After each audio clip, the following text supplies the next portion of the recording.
Great. Well, welcome to the second panel of the day. I want to thank and acknowledge my co-chairs for the panel, Trish Foster from the Center for Women in Business and Donna Maria Blancero. And we're going to bookmark our panel today, start and finish with the co-chairs. So first I'd like to introduce Donna Blancero, who's going to talk with us about Hispanic Latino millennials, the new diverse workforce. Good afternoon. It's really a pleasure for me to have the opportunity to talk about what has really been my research and professional practice passion for the last 20 years, and probably really my life's mission to make a difference with regard to issues of inclusion in the workplace. You may have noticed that just yesterday, the Pew Research Center came out with statistics that said 1 in 3 Latinos are discriminated against in the workplace. And that really jives well with research that I've been doing over 2 decades, that I can report anywhere from 31% to 38% of Latinos have been discriminated against. And also, just this morning, I was pleasantly surprised to get an email from my good colleagues at CWB, which we get in terms of a newsletter, and that talked about today being Latina Equal Pay Act Day, and talked about Latinas earning an average of 54% of white males. So as I thought about that, Lynn, I just want to say to you in particular, if you want to make some sort of symbolic gesture and double my pay, I think that would be really quite appropriate. Okay, right. I want to talk quite a bit about some statistics. The research that I'm doing, it's being published early next year in the Hispanic Journal of Behavioral Sciences. I'm doing it with 2 of my colleagues, Edwin Mourinho from Rollins College and Amado Padilla from Stanford. And we're really looking at how Latinos are poised for leadership positions and ready for success right now. You can look at some of these statistics right here. The important thing to look at here is how whites, which is the longer line, are really much more represented in the baby boomer category, and particularly I'm looking, of course, at Latinos. We're much more in terms of the post-millennials and so forth. So right now, the median age of whites in the US is 43, and the median age of Latinos is 28. So there's really a much younger population. I cheated and did some animation, so I actually have 3 slides. Sorry, Tony. Looking quickly at this one, you can see that the figure of the person really looks at growth of Latinos over the next few decades. And you can see that it's overwhelmingly large from now until 2060, accounting for 65% of growth. And you can see that the number of whites will actually be a negative number of minus 17%. I share these statistics with you because what's currently happening right now in organizations, whether it's corporate America, whether it's government, whether it's nonprofit, or whether it's universities, is that we still don't see parity of people of color, and in particular Latinos, in leadership positions, yet we see the number of Latinos in our country today. 53 million people identify as Latino.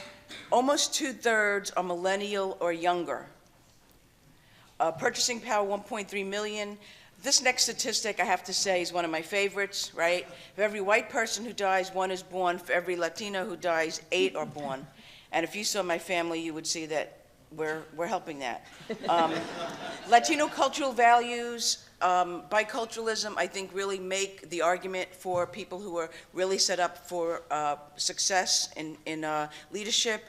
And the one thing I just want to leave with is, how can we really achieve that? It's through being more inclusive, which is still not happening, unfortunately, not just in terms of people of color, but in terms of all non-dominant social identities. Thank you. Thank you.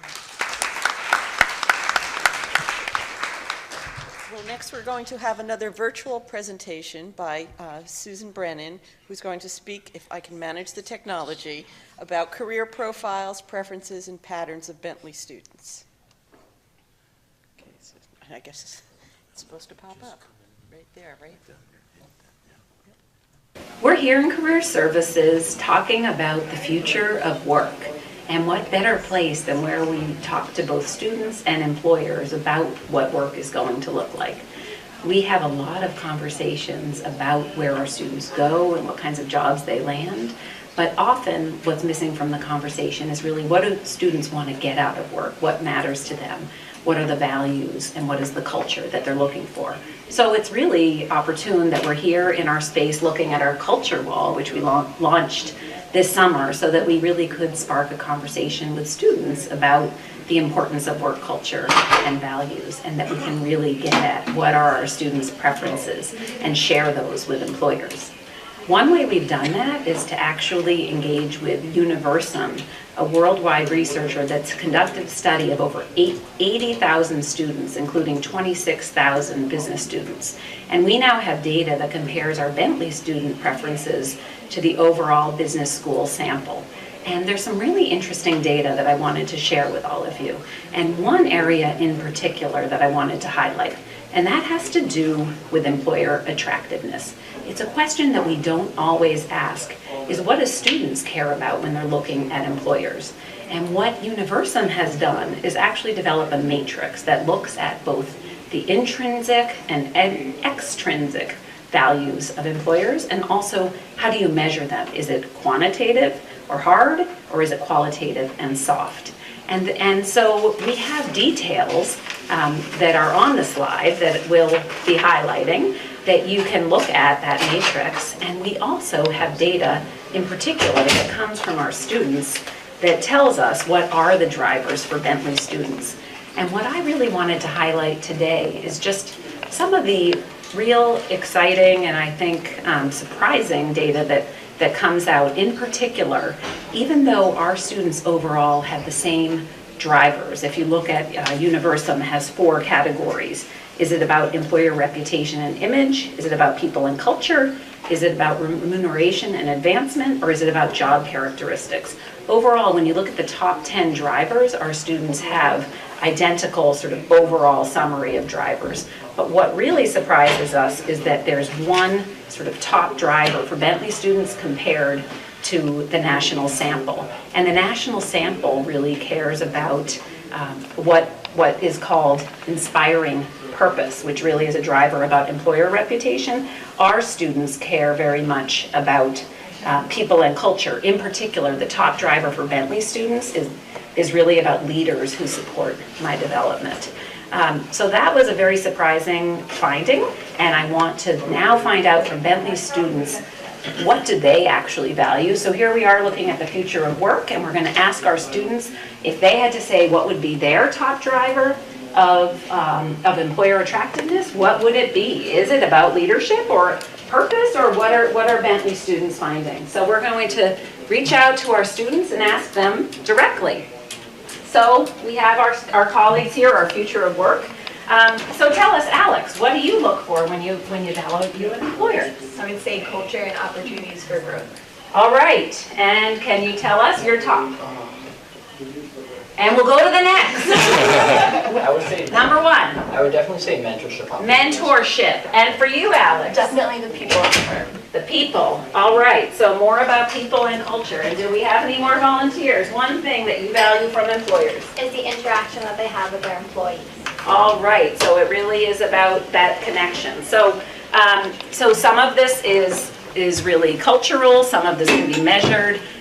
We have robust data to share, and we'll share the full report with our faculty, but sometimes the most important thing you can do if you take a design approach, an empathetic approach to talk to your customers and just ask them what matters most. Thank you, Susan.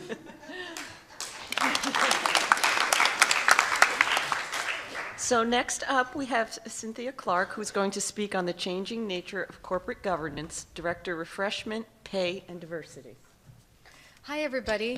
I am going to look at, I researched a number of issues surrounding governance, and so when Tony asked me to talk about the changing nature of governance, I was particularly excited because I really think there are a lot of changes.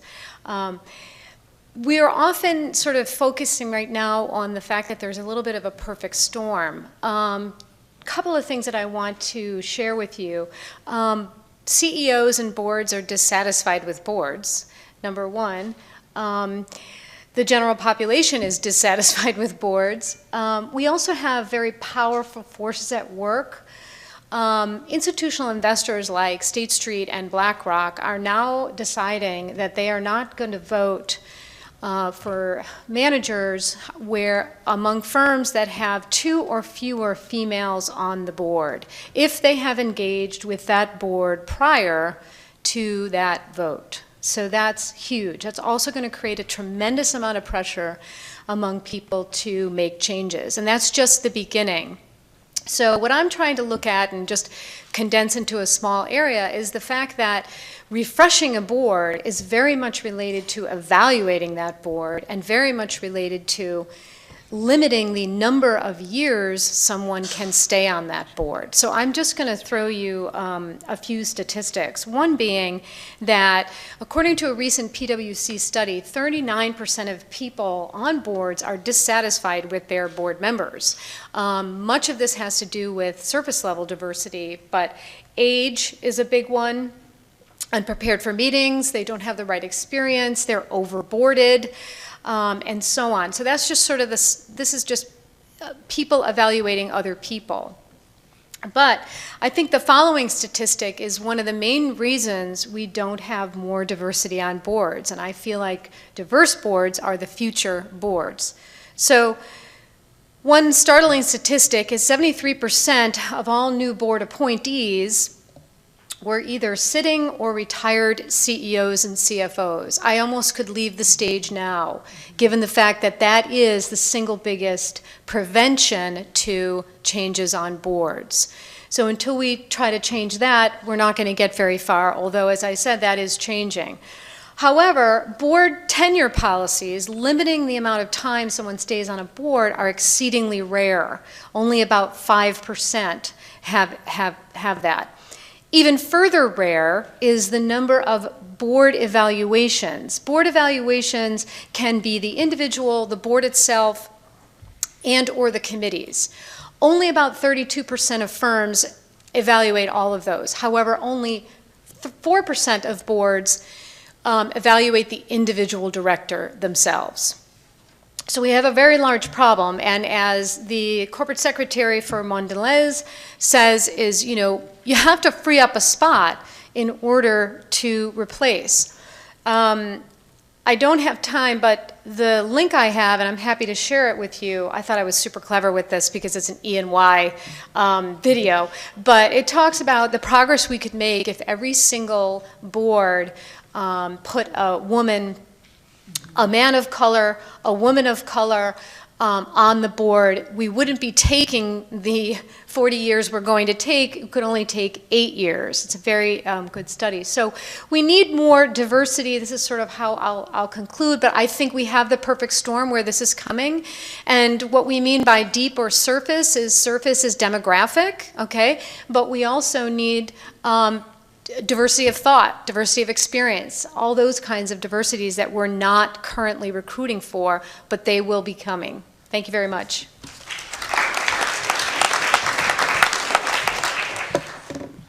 Thank you. Now we're going to have Mateo Cruz come and speak about building strategies, bridging differences, and intersectional dialogue about individual and institutional strategies to advance all women at work. And I think I've taken your 4 minutes. And I'm only going to take 5 seconds to explain why I'm standing next to the podium instead of behind it. You can figure it out. You need the mic? Lean in. Self-promote. Demand a seat. Adopt a power pose. These powerful phrases have inspired a generation of courageous women creating visibility around their workplace experience. But what we know is that what a woman looks like and how much power she has in a system may influence the effectiveness of such strategies. For example, a black woman might be concerned that if she leans in too hard, she'll be perceived as overly aggressive. A Muslim woman might worry that the act of self-promotion will be at odds with a faith steeped in humility. A Latina woman might worry that if she demands a seat, she might lose a visa. And a tall transgender woman, she just might not be comfortable striking a power pose in the middle of a board meeting. If there's one thing I know about strategies for navigating social identity threat, it's that they work differently depending on who you are. or who you're perceived to be. I know because as a transgender man, I spent the first 20 years of my life perceived as an angry, overly aggressive, masculine female. I'll never forget the day I started passing as a man, because it was the day that strangers began smiling at me on the street. A very new experience. I'm not here to mansplain career advice strategies brought to us by leaders in this movement.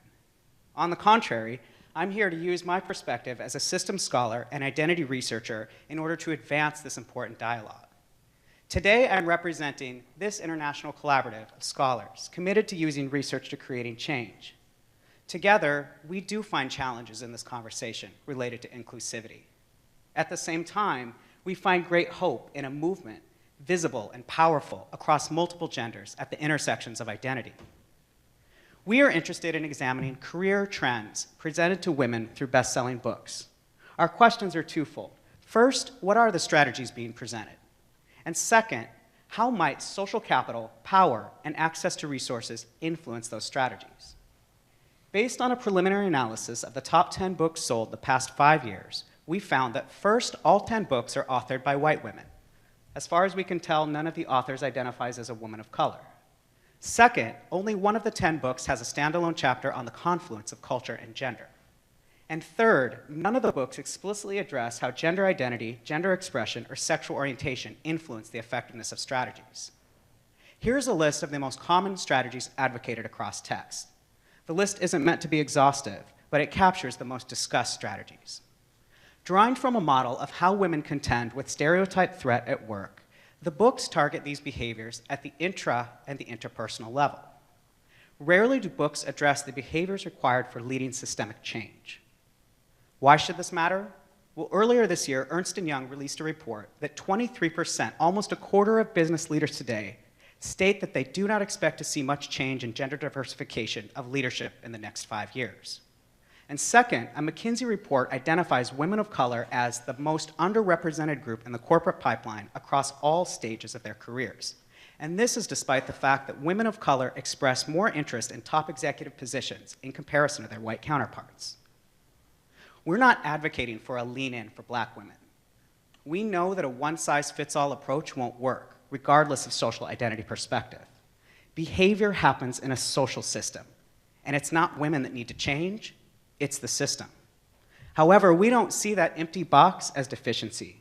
We see it as a canvas for opportunity, and we look forward to showcasing Bentley as a champion in that movement. Thank you. Thank you, Mateo. Next, we have Joy Gray going to speak with us on hybrid professions, the case of international auditors. Julie. I can use this one, thanks. Sure. Thank you, good afternoon. So the first thing I want to point out is that the auditors that Annie talked about and the auditors that I'm talking about are not the same profession. The internal audit profession hybridized out of the external audit profession, so it's related, but it's a very different profession. In the 1990s, as technology began to change business quite significantly, there was a shift among internal auditors to, oh, and I forgot to page forward. There was a shift among internal auditors to start doing what they called integrated audit, which was where they would take IT audit, financial audit, environmental audit, operational audit, and perform all those at the same time, more location-based auditing. And that was proceeding quite well until about 2002 when something called the Sarbanes-Oxley Act was passed.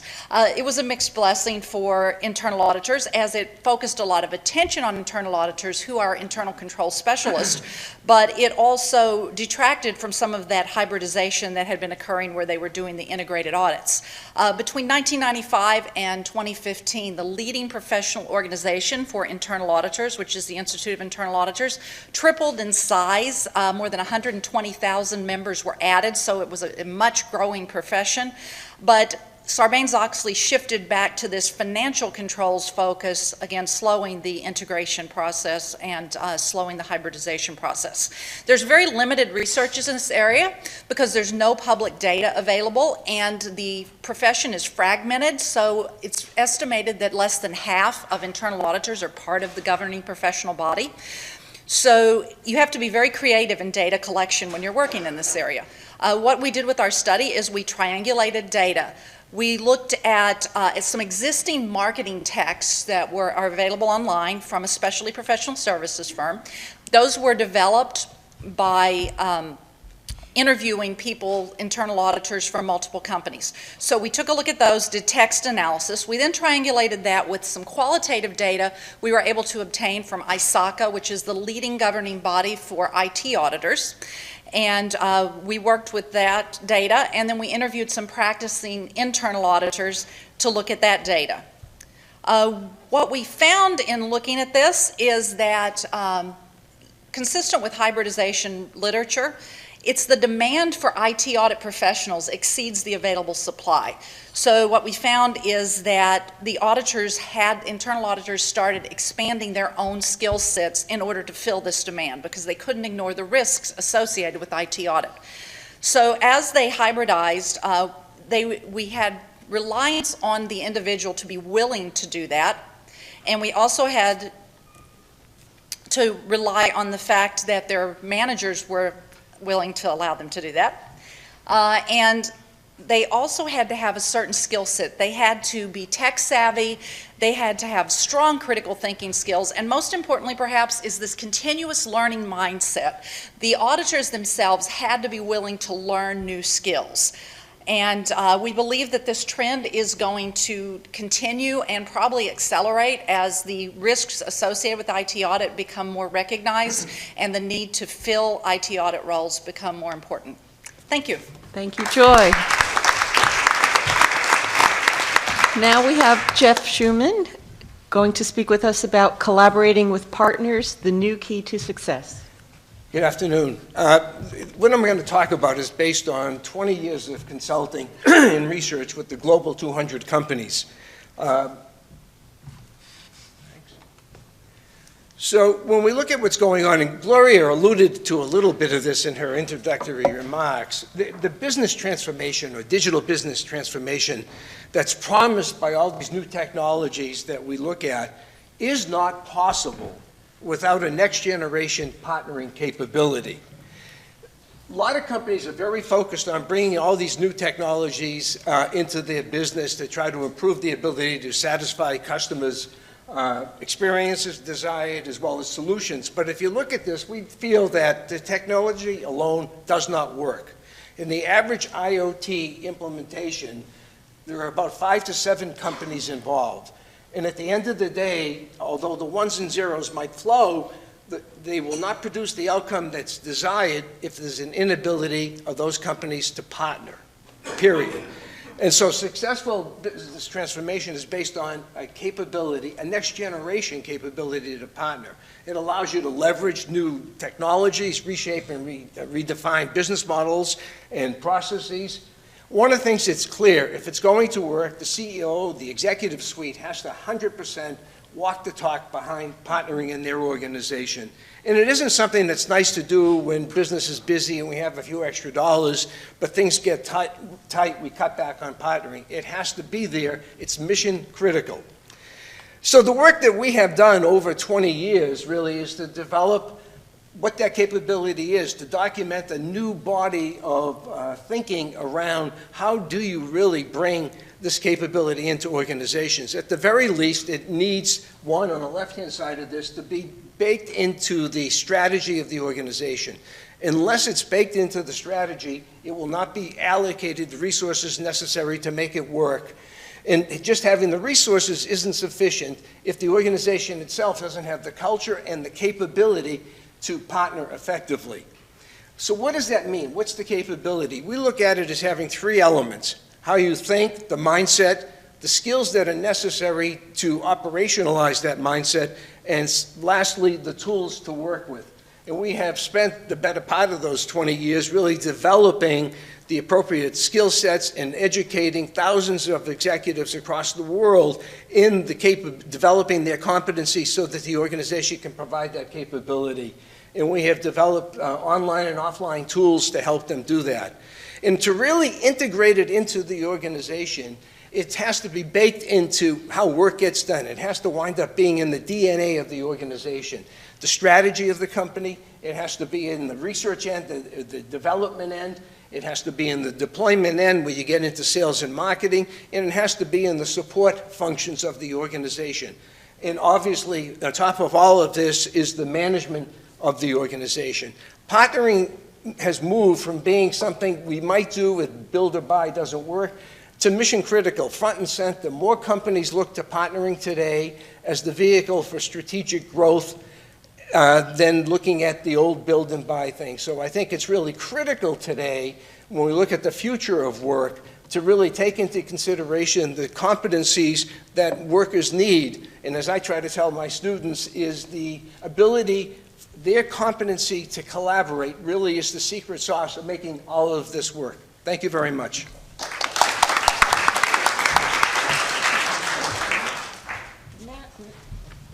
Next, I'd like to ask Trish Foster, my colleague at the Center for Women in Business, to come and talk about the work we've done in multi-generational impacts in the workplace. Thanks, Deb. It's great to be here, everybody. The CWB curated research and media coverage on the dynamics and the impact of the 5 generations currently in the workforce and those just entering. Why do we do this, by the way? Because we partner with a lot of companies who have a thirst for this information. The generations, for those of you who might not know, are silents or traditionalists, baby boomers, Gen X, Gen Y, who we call millennials, and Gen Z. Boomers, Gen X, and millennials absolutely are the dominant representatives in the workplace right now. Millennials, currently at 34%, are surpassing all other generations as we speak, and they're on track to make up 46% of the U.S. workforce by 2020, and a whopping 75% of the global workforce by 2025. Notably, Gen Z is expected to comprise 20% of the U.S. workforce by 2019. Silents have been the only generation to consider work a privilege, and there are about 1 to 2% of them left in the workplace. Boomer hallmarks are a prioritization of work over personal life, often in late retirement, due in part, as we all know, to the '08 financial crash. Gen X created the concept of work-life balance. They're most often known for this. Millennials, as we know, are the most educated and diverse generation in the workplace. They are deeply influenced by the internet. They're technically savvy, socially conscious, and they value time outside of work much more than their boomer parents did. A Deloitte survey notes that 56% of millennials globally have ruled out working for a company based on its conduct or its values. Gen Zs are absolute wireless natives impacted by the global recession. They're expected to be hardworking, ambitious, innovative, and more concerned with career stability than their millennial counterparts, which I think Ellen mentioned in her presentation. Our report points out interesting dynamics and surprises. A PwC study finds that a significant number of employees from all generations so desire flex that they will be willing to give up pay and delay promotion for it. HBR tells us that every generation has perceived that the other generations are in it only for the money and don't work as hard. Each generation has been accused of laziness at the same life stage, and it begs the question, doesn't it? Do we overestimate the significance of generational membership? Millennials' frequent career changes, often attributed to disloyalty, reflect several dynamics, including a search for ideal fit, continual professional development, and insufficient wage growth. The report delves into challenges and devotes a section to gender. Many millennial women encounter the same professional obstacles as their boomer mothers did. A McKinsey-Leanin report, brand new, sadly reports that 23% of these women believe their gender has prevented them from getting ahead. This is only marginally lower than the stats for older women. Likewise, the ambition gap between men and women aiming for the C-suite is nearly as large for millennials at 14% as it is for older women at 17%. Generational clashes, especially between boomers and millennials, are related to respect, technology, past experience, and unwillingness to change. Boomers want post-retirement careers. Gen X wants challenging but balanced work. Millennials want perks in exchange for loyalty, transparency, and open communications. And our report wraps up with advice for leaders in managing and motivating the multiple generations in the workplace. And you will have to read our report to get that, because Becky is about to hold up the 4-minute timer. Thank you very much. Thank you, Trish. Thank you, panel.